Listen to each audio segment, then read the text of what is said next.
Welcome to Pirate Living Podcast. We are your hosts, Karan and Kristen. On this podcast, we are highlighting ordinary people living extraordinary lives. These are pirates who take small, bold actions daily to create social change. Pirate life is all about rebelling and breaking the rules for good. Creating lasting social change starts by first breaking our inner rules. After all, the hardest rules to break are your own. The pirates we highlight have dedicated themselves to creating good trouble. Today on our podcast, we are talking to Cameron King, also known as Cam of the Wild. Cam is a ninja wizard who is starting a rebellion against our software overlords.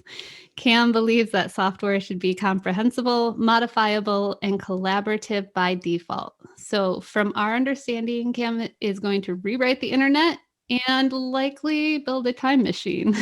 So welcome, Cam. We're glad to have you here today. I'm glad to be here. So would you please weave us a tale of how you began your own pirate journey that's led you to where you are today? In terms of software, it began about 3 years ago.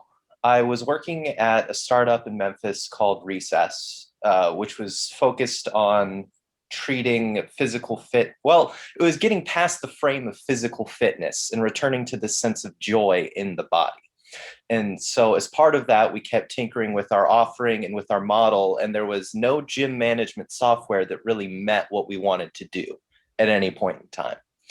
And so Brooks my boss would come to me and be like, hey, I want to do this. And I'd be like, cool, doesn't sound that difficult, but no software I can find does it. If only I could modify this page, if only I could change this one thing, then we'd be good. Be a 5-minute fix, you'd get what you want, I'd be happy. But because I didn't have the ability to modify the software I was using, I had to go on this 3-week excursion where I set up all my own architecture, rebuild half of the stuff that already exists, and then make that little change just to do the thing that I want to do.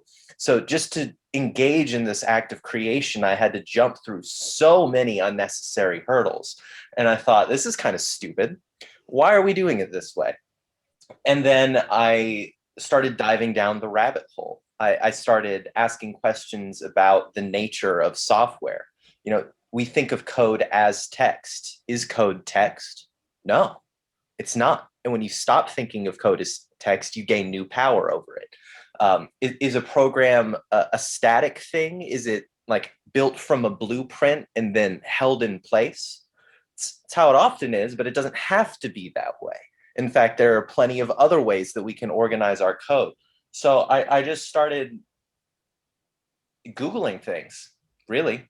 It's like, hey, how else are people constructing software, and what are the qualities of the systems that they end up with? And eventually I realized that the mainstream is not good. It's simply not good. If I could summarize my frustrations in a sentence, it's that the computer revolution hasn't happened yet, truly. By and large, we're using software to think old ideas faster, not to think new ideas. Yeah. So as I started reading things, I was like, well, let's try this out. And so I started building things and reading more and building a little more. And, here we are. So as someone that doesn't know anything about like computer software, is the issue that everything is just so static and you're trying to make it more dynamic and fluid? That's a big part of it, yes. But it's more than that. The key word is friction. Theoretically, in any Turing complete programming language, anything is possible. But how easy is it to do what's possible? What roadblocks stand between here and there? How are you forced to think in order to cause things to happen?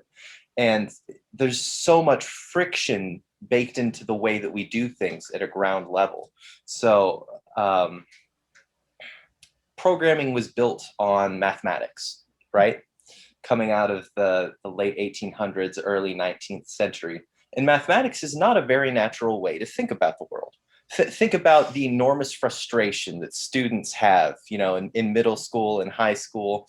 People think they're bad at math. It's difficult to comprehend. And yet this is how we're asking people to think about constructing new realities. And that's really what programming is. It's creating a new reality. It is the closest thing to actual magic that we have. So part of what I'm doing is making software more dynamic and less static. But the other big part of it is, what is the nature of that dynamism? And to me, instead of being built on mathematics, programming should be built on cognitive neuroscience. Instead of asking humans to think more and more like machines, we should mirror what we understand about how humans function into the machine. That way you're interacting with a version of yourself, essentially. Now, seeing as that I also know very, very little about computers, like thinking about the neuroscience with it, are quantum computers anything? Like, does that work with neuroscience, or is that still stuck in the like binary mathematics language of computers? That's hardware, and I'm not a Okay. hardware guy. I'm a software guy. Programming is such a big domain. People sometimes ask me to help like troubleshoot issues on their computer. I don't know any better than you do. I'm just going to Google something and type what comes up. Turn it off, turn it back on. Yeah, I know that one. It would. I think of myself less like an engineer and more like an artist. So my goal isn't to build bridges or buildings. It's to make beautiful things. It's to create works of art that change us emotionally. And software is as good a place for that as any other.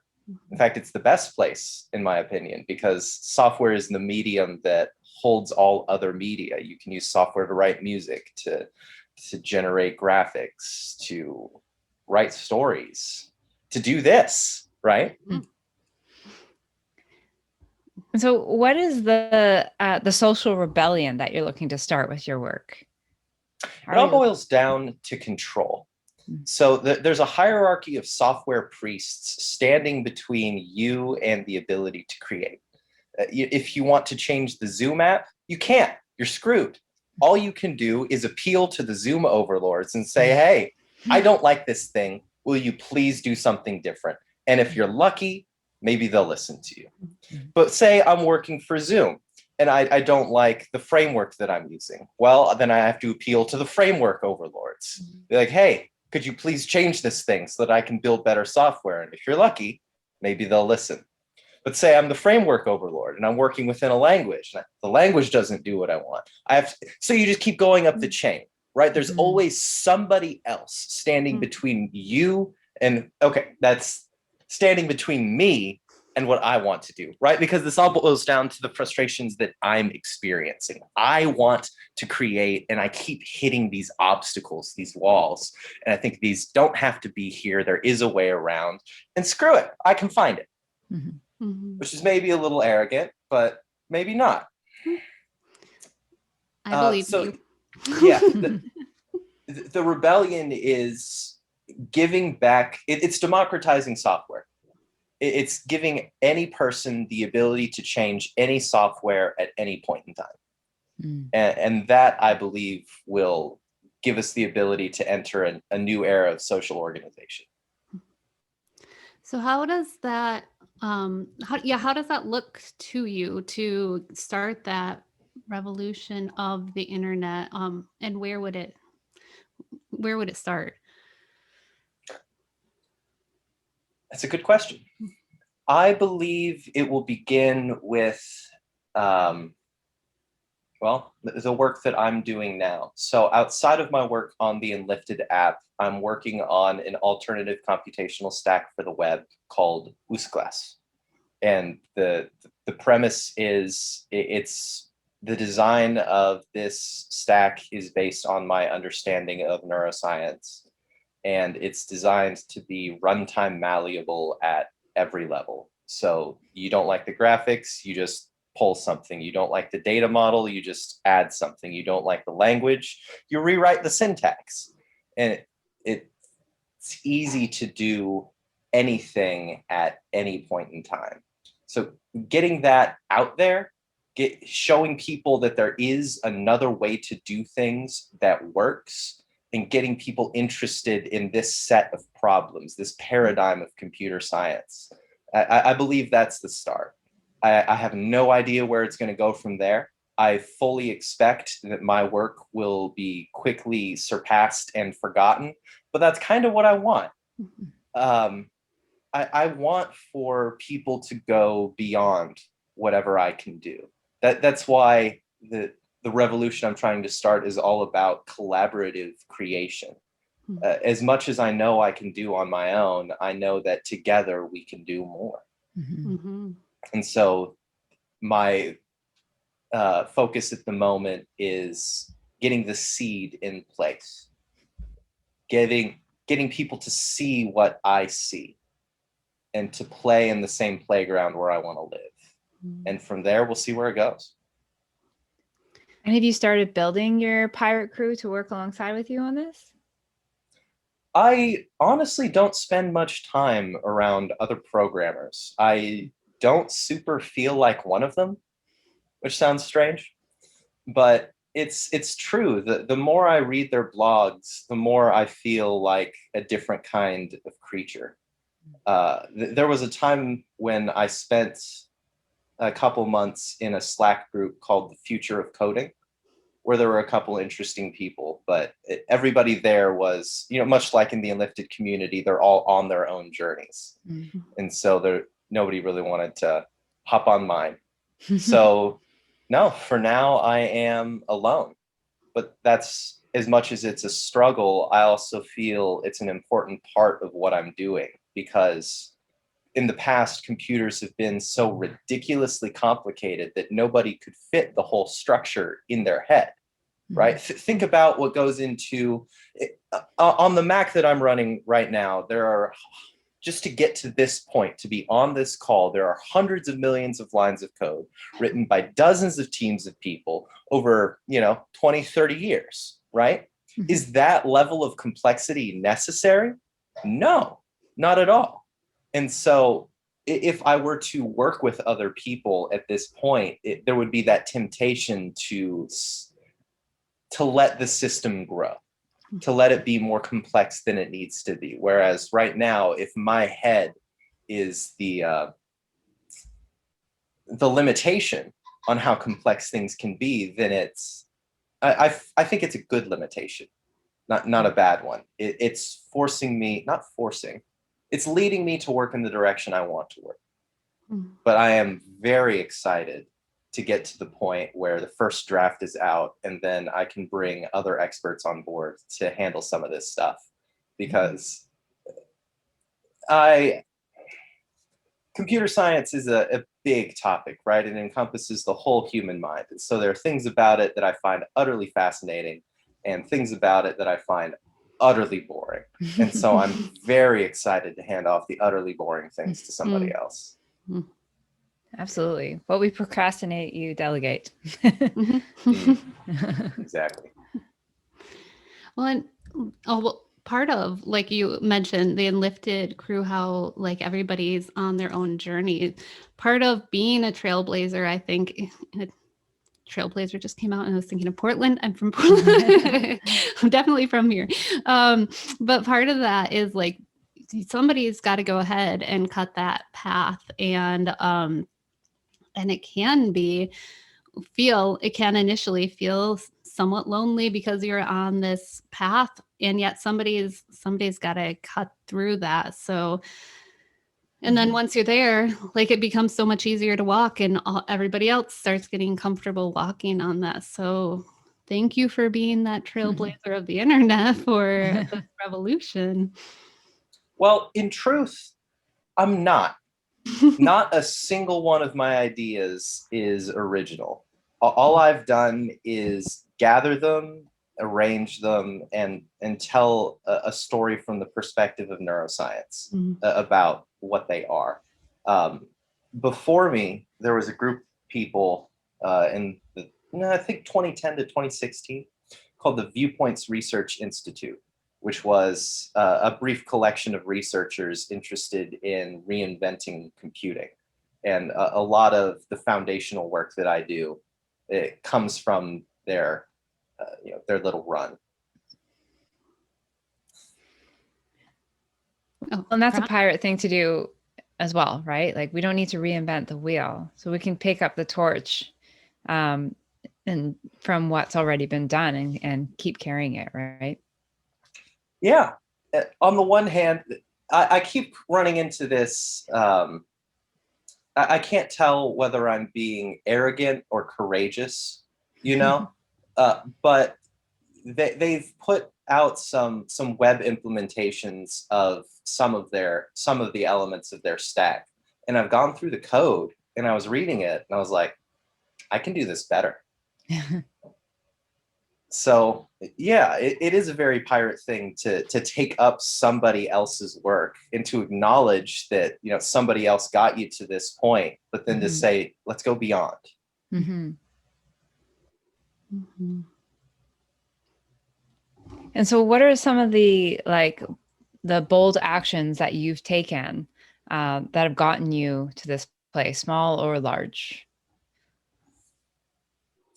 Probably the boldest action I've taken is when I started working on the Unlifted app, I put together my own, I wouldn't call it a whole computing stack, but there are certain elements that go into a web app that I wrote myself, which was a bold play for somebody without any experience doing that. But it's paid off a lot, especially now as we're bringing other developers into the project and they don't hate it, which makes me feel good about myself. But there was a moment there where I was, writing my own rendering language and putting together my own logic. And I was like, am I crazy? Am I stupid? Like, hasn't this all already been solved? And I was like, no, it hasn't. Not adequately, not to my satisfaction. There is no computing stack that does what I want it to do. And if this is my job, if this is my dream job, which it is, then I'm going to do it however I damn well feel. And so I took the first couple months just to hack that together before even getting into any of the functionality, which is a scary move, but it's paying off now. Because now whenever I encounter these frictions that frustrate me, because I own the stack, I immediately know where to go and I immediately know what to do. So I can move rapidly in any direction. And that's just not something you get anywhere else. So what can you tell us about the Unlifted app? That's what I was going to say. Well, we're approaching alpha, our very first release, which is very scaled down in functionality. It'll be focused more on the interactions with your words than on the content of flows or one-word games or anything like that. Right now, I'm working mainly with a web version, but we're planning to push to iOS pretty quick as soon as one of our new developers figures out that build cycle. I don't know, what have you heard? What do you want it to be? I guess that's the better question. Karan, what have you heard? I've gotten to play with the beta a little bit. So I've heard very little other than there's an Unlifted app coming. So I know nothing. Okay. Well, the basic mechanic is you ranting into your phone. For a while, that was the working name, was the Rant app. Yeah. And what we do is we tap into the native transcription services to get the text of what you're saying as you say it, and also to match up your rate of speech and the volume of your voice. And then from that, it's pretty easy to highlight negations, binaries, soft talk, point these things out to you, and to give you the option to do something about them. So it's a little bit, we can't fully automate a coach, but we can automate a bunch of coaching skills. Mm. And so the idea is to compact as much Unlifted wisdom as we can into your pocket. Cool. So if I'm having a bad day and I speak into the app, I'm like, this is bullshit. He never listens to me. I can't stand this anymore. Then it's going to point out to me all of my shitty language, my conflict language, and then give me the opportunity to translate it. Yeah, precisely. Cool. That's the the level 1 way of looking at things. The level 2 way of looking at things is that the app is a way for you to sort out your personal story. So as you start talking about what's happening to you and titling these stories, adding tags, linking them together, the epic of your life will start to emerge. And that's really where we want to go in the long run. Is first, let's get all that blockage out of the way. Yeah, great. But then who do you want to be? Let's work on creating that person. Let's work on writing that story. Cool. And so, Kristen, you got to play with it a bit? They were doing just basic, but doing some beta practice with Eric and Xavier, right? And so I got to play around with just like pushing a few buttons and seeing like what will potentially happen. So that was a few months ago. So I'm guessing there have been a lot of changes along the way, and it looked really fun. We hope it's going to be really fun. Soft Talk acknowledged. We spend a lot of time discussing how to make it fun. The analogy of the video game enters into our solutioning meetings quite often. Not in the sense of these modern Skinner boxes that are, hooking you up to systems of actions and rewards to get you to do something over and over again, but in the sense of like, hey, you got better. Celebrate that. The reward for playing the game is to play the game, right? No gold stars. Yeah. No gold stars. No gold. Yeah, when you first said that, I thought of there's this app called Super Better, which is like taking a video game to be like, hey, I drank 8 glasses of water today. Hey, I took some time out for myself today. And you get to reward yourself little rewards. And yeah, that does seem to go against the way of like with Unlifted being like, no, I'm celebrating me, not because of an exterior, somebody coming in and showering me with praise, but because I'm realizing I've gotten better and now I get to celebrate me. So yeah, thinking of little trophies and gold medals would seem to be against the Unlifted way. Little computer generated. Sorry, little computer generated dopamine hits. Love those.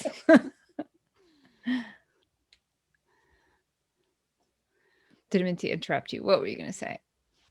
I've already forgotten. Okay. We got lost by dopamine hits. Perfect. So yeah, you've on this path, you've taken some bold actions. You've taken some big actions, small actions. What actions have you taken along the way, I guess is what I'm trying to say. What have you taken other than like, I want to do this thing, so I'm going to look it up. Are there any other steps that you took to get you to where you are today? Yeah, I've built maybe 5 or 6 prototypes to figure out things along the way. So the very first one I built, it's still my favorite. So when you stop treating code as text, what you get is what's called an abstract syntax tree, which is a great big graph of relations between the different words and their meanings. So I realized I talk out loud as I do things, right? One of my coworkers called it my voyage of discovery. So I listened to myself as I was writing code, and I noticed that I kept saying the same things over and over. And then there would be like a 10 to 20 second gap while I did that thing. I was like, I'm doing the same thing every time with minor variations. Like, this should be automatable. This is what computers are for, but I couldn't do it in text. But being able to work with the abstract syntax tree, I could write code that writes code, which is meta as shit, and I love it. It's still my favorite thing to do. It's called language-oriented programming.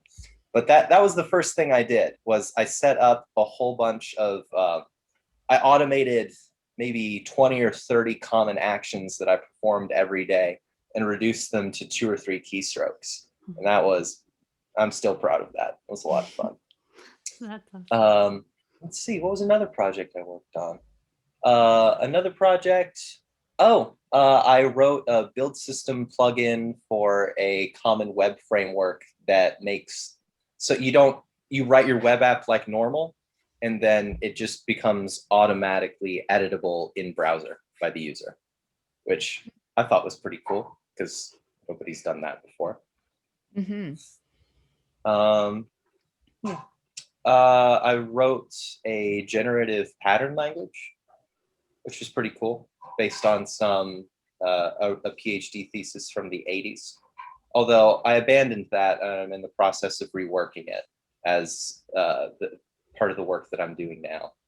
It treated language as strings of characters, right? Which was very difficult for encoding musical structure. So it was okay for generating sight reading for the guitar at first, which is what I built it for. Then I was like, I want to generate more complicated musical structures, and this isn't going to work. So I'm going to need a whole new set of tools for working with language. And at the time, I did not have them, but now I have them, and I've built one version of them. So, well, actually, I've built 2 versions of them. So I guess this will be my 3rd time around. Yeah, I would, all my bold steps, or what I would call bold steps, are really small steps leading me to here.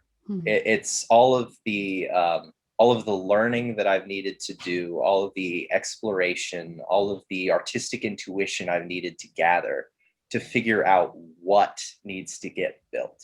Because that's really the difficulty is the perspective. If I were a harder working man, I would have stopped maybe 2 years ago, picked one of these little projects to just carry through all the way to the end, and helped programmers save, like, I don't know, 5% effort in their weekly routine. And that would have been great, but it would not have been what I wanted to do. I'm not looking for a 5% improvement. I'm looking for a 1,000 times improvement, because I think it's possible. So maybe that's the boldest action I've taken, is just every time I fail or run into an action or run into an obstacle, it's to pick myself up, dust myself off, and still believe that I can do it. Yeah, that is bold. A lot of people, they quit, right? Or they settle for that 5%. I think that's good enough.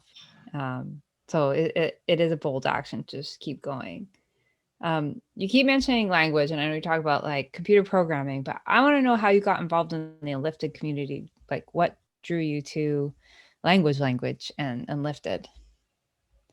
Well, I've been drawn to language since I was a kid, and I got involved in the Unlifted community through programming. So we'll start there and then work backwards.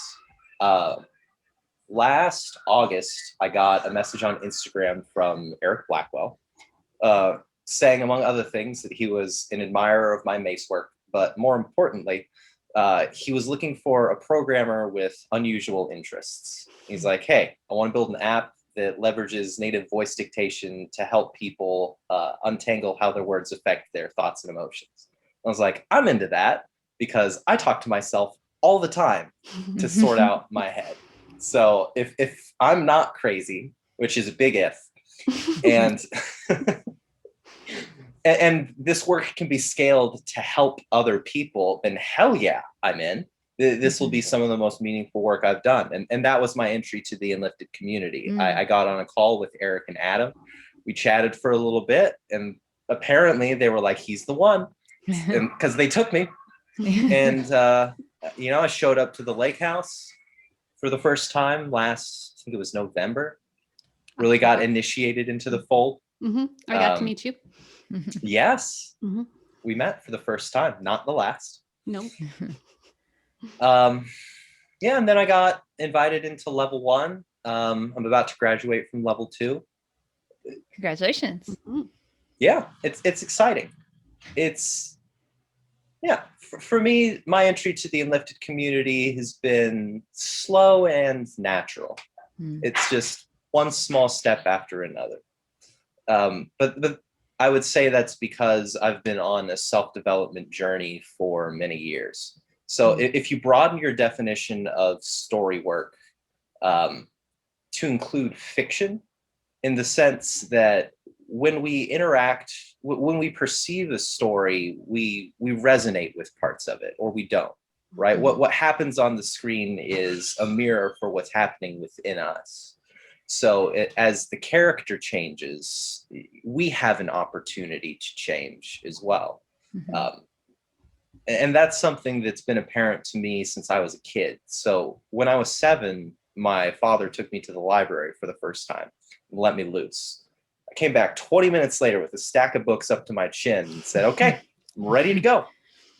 And from then until I graduated high school, I was always seen with a book in my hand. I was always reading. I couldn't be separated from a book. The feedback I got the most growing up was, you talk like a book. And I never really knew how to handle that. But it was because I spent almost all of my time with stories. Because in the story, there's this process of ever unfolding transformation, right? From beginning to end, the characters aren't static, they change.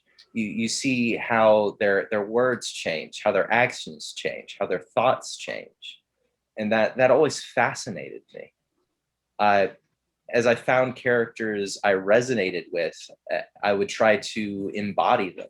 You know, like think about all the kids out on front lawns, like playing Dragon Ball Z, right? That kind of thing. It's a very powerful and magical way to move through life, to believe that you can step into a different identity, if only for an hour, and to become that person, truly become that person.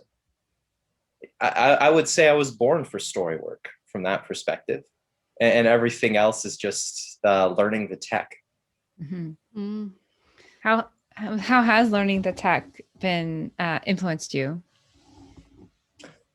It's made it a lot easier for me to work with other people. Because I mainly keep to myself, my self-development stuff is very me-oriented. So the few times that I've tried to share these things with other people, it hasn't necessarily gone well, especially because I have an intrinsically complicated mind. I tend to make things more complicated than they need to be. Whereas Unlifted, on the other hand, is the precise opposite. It is as simple as things can possibly be. It's simple, it's straightforward. All you have to do is follow the steps and it works. And that's insane. I mean, truly, that's insane. And I love it. It's allowed me to have more confidence walking into these kinds of interactions, because I can still play in my space, but whenever I start to feel uncomfortable or uncertain, I have a toolkit that I can fall back on. And there's stability there. You have mentioned a couple of times magic, like how changing the internet is, it's pure magic. Changing our words, magic. Like you can become the hero of your story. So, yeah, would you mind speaking more in whatever terms on like magic and the magic in creation? Sure, I love talking about magic.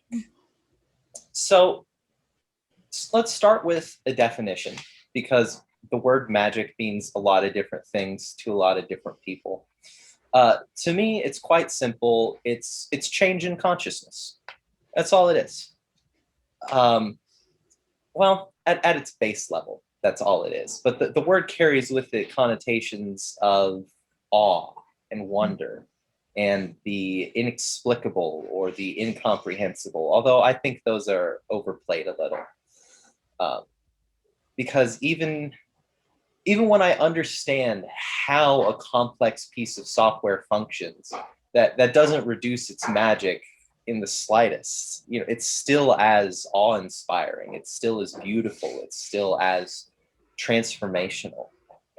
But I would say for me, magic is about adventure. Really, it's not mere transformation. It's transformation towards this ineffable pull. Why do we want the things we want? Why do I love this and not that? Why do I love this person and not that person? I don't know. Do any of us really know? Do we need to know? All we know is that we feel something, whether we feel that something is not right or we feel that something is right, and we feel pulled toward or away. And the more skillfully we can tune into that feeling and work with it to create it, to bring that what you want into being, that's what I would call magic. Mm-hmm. Which we can, we're learning how to do that with our words regularly. And I think that's cool. How just changing around, I can't do something to I can, how the power and the magic that's there too, and changing the belief. So, but thanks for the definition. You're welcome. But also, like, when you talk about both with stories and about the magic, and it, when you're reading a really good story, and you mentioned about like being transformed into that character for an hour of your day or whatever that is, like, to me, that's magic. Sometimes you can read a book and you're like, oh, that was interesting. But it truly is magical when someone can create a story and a character that just, I don't want to say sucks you in, like it's a bad thing, but really helps you to transform and use your imagination so that you're there. And even to the point where I know finishing a book and just mourning the fact that it's over and wanting more, like that to me is creative genius and magic for the person who wrote that, the author. Like that creation is magic. Yeah, there's something in magic about, I don't know if these are the words I want to use, but being fully turned on. Yeah, right? Not in the sexual sense, but in the sense of all systems firing. Mm-hmm. All of your energy is available and engaged on the task. It's like the flow state, but there's something more to it than that. Mm-hmm. And yeah, I would agree. And I would say that's partly something that I'm trying to bring to software too. So think about how you interact with your computer. Mm-hmm. Do you get to use the full range of your human expression? No, you do not. And there's, again, no reason for that to be the case. Why can't we interact with gesture and voice and movement? Mm-hmm. Why isn't it common for us to interact with our machines like we interact with one another? Why are we narrowing the vast, incredible human mechanism down to only a couple systems that a couple people have said, yeah, these are the good ones? No, fuck that.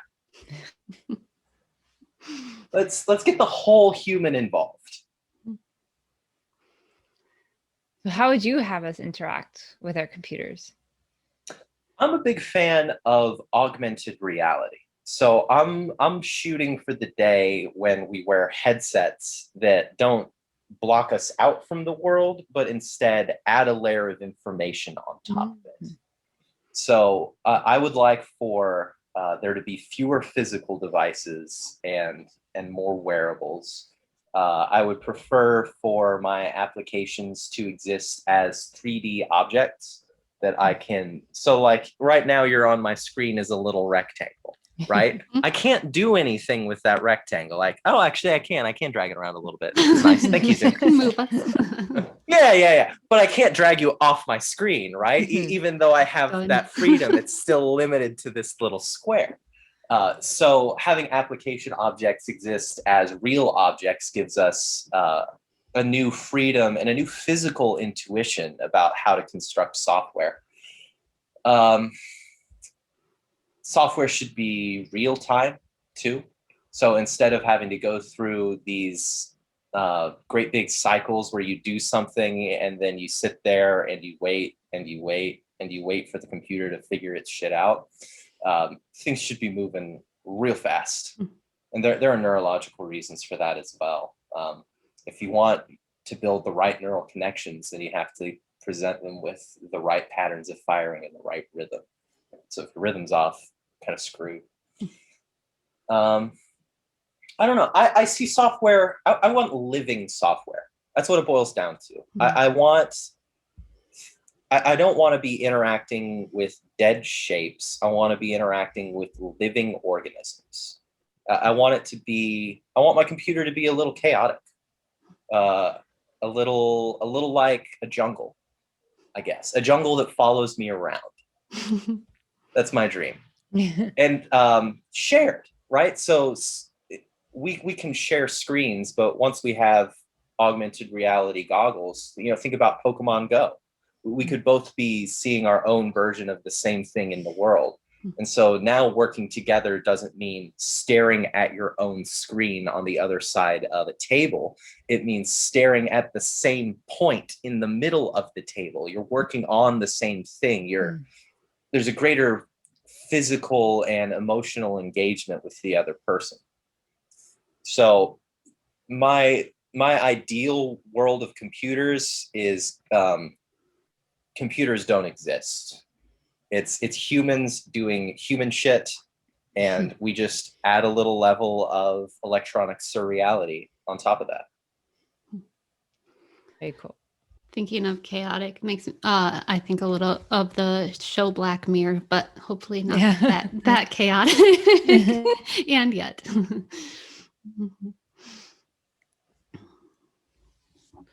See Cameron thinking there. I'm like, you're thinking, right? I think Black Mirror is a very pessimistic way of looking at the future. And it boils down to my central thesis too. What happens in each one of those episodes?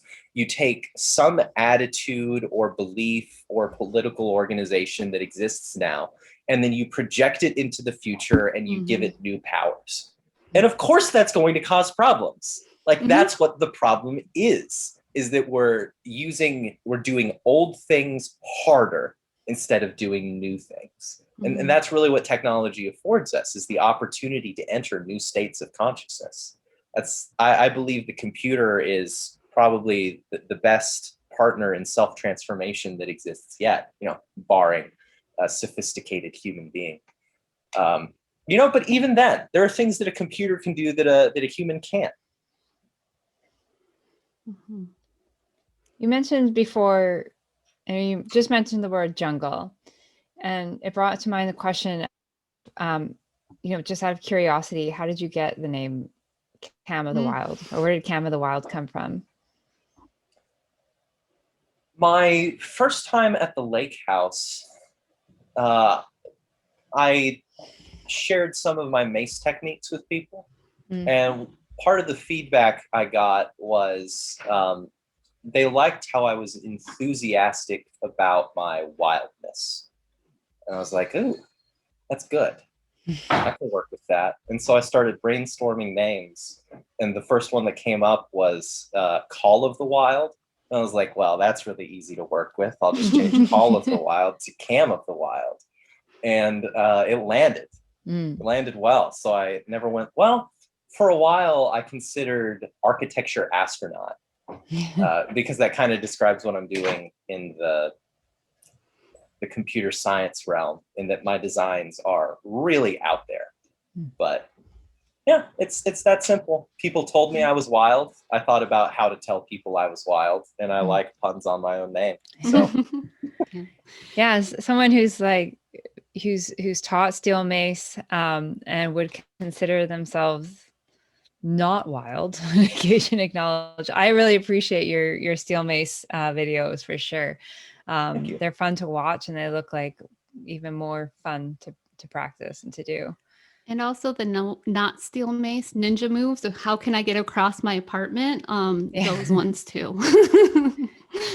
I was gonna say you in your Instagram at least, because that's how I know you. You appear to be climbing and crawling all over many things in the world. Um, tell us about that. Well, I would identify as a semi-domesticated house tiger. Mm. Accurate. Yeah, Kristen knows. She's seen me doing my house tiger thing. I don't know.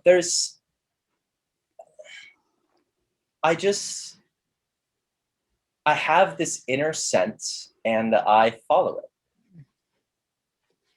And I do that over and over again, and it just takes me places. And often that place is hanging off something 15 feet in the air.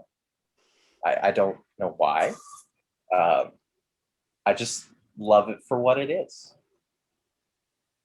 There's a freedom in not choosing your path, but finding it in every moment.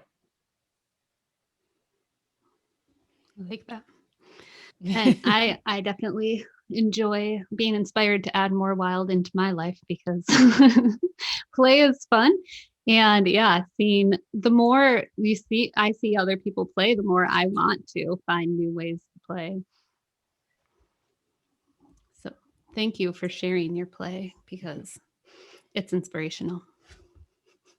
I'm grateful you feel that way.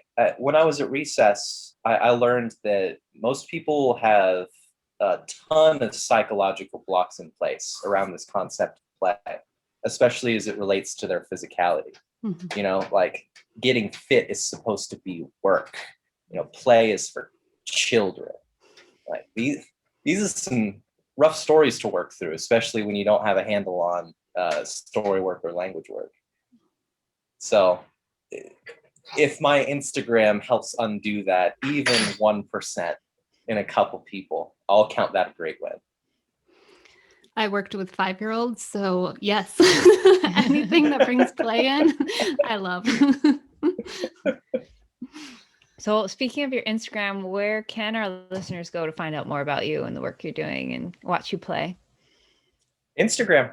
That's the only visible manifestation that I maintain at the moment. Cam of the wild, periods between each word. There's only one of me. You can go see foster kittens there too. Mm-hmm. Yeah, kittens and vegetables Mhm. and sometimes animal bones, depending on the day. You know, we like to keep things metal here too. Mhm. So, how would you recommend for our listeners? They go about starting their own pirate life. Yeah, going against the status quo or taking small, bold actions. Hmm. I would say look for the pull that you can't deny. Spend some time in solitude and silence to let things settle, and then follow what remains and see where it leads you. And then just do that over and over and over again. Mm-hmm. Mhm. One more really important question for you. Do you know any pirate jokes? It's not a joke so much as a pickup line, but yes, I do. And in my experience, it works quite well. So you need to be standing next to the person. And you can do a little warm-up monologue if you want, but the meat of it is, hey, if you were a pirate, would you wear your shoulder on this shoulder and you tap the one closest to you, or this shoulder and then you reach around and you just leave your arm there? Smooth. Want to see you test that one out tomorrow. Yeah, you guys I can don't know videotape it. if there's anybody in the lake house who deserves that kind of mistreatment. Eric deserves it. I would like a video, please. We'll make it happen. Okay. Awesome. Well, thank you so much for joining us today and talking to us all about your pirate journey and your rebellion against the software overlords. It's been great talking to you. Thank you for having me. It's been a blast.